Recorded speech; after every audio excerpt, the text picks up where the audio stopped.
L'enseignement des langues maternelles du Gabon dans les écoles. Des femmes à la retraite ont décidé de produire des manuels en langue et de former des enseignantes à travers un projet dénommé Langue maternelle pour tous. Gaëlle Mbimba Okoko nous plonge dans l'univers de ce regroupement de femmes engagées. Regardez.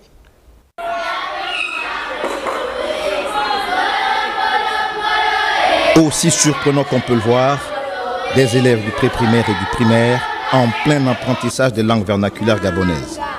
Première étape, savoir se présenter couramment en langue locale.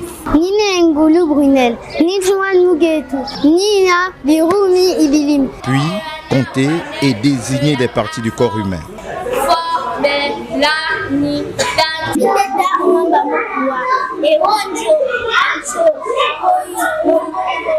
Traduire ce qu'ils font quotidiennement aussi.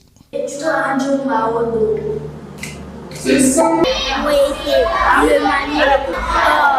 la série sur le gâteau, c'est chants enivrants.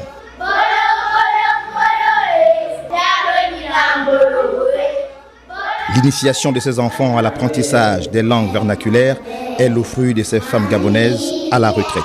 Mais avant toute chose, je me suis impliqué dans ce projet parce que je me suis rendu compte qu'il fallait que je fasse justement partie de cette équipe qui va permettre à nos petits-enfants de se refaire une identité, de se construire une pensée, de se construire leur âme africaine.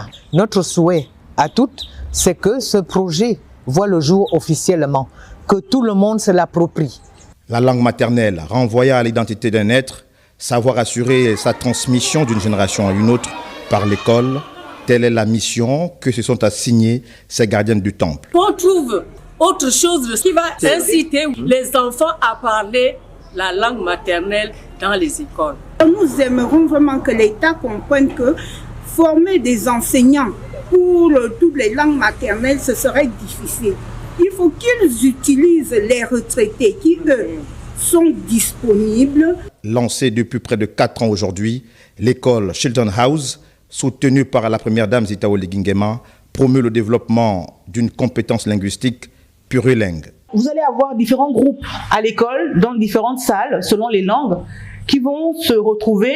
Et l'objectif derrière, c'est d'abord la présentation, désigner des objets autour de soi. Ce qui est même d'autant plus intéressant, c'est que les parents eux-mêmes aujourd'hui demandent à intégrer ces cours de manière externe. Les langues maternelles avaient été introduites à l'école de manière expérimentale par la Fondation Raponda Walker en 1995.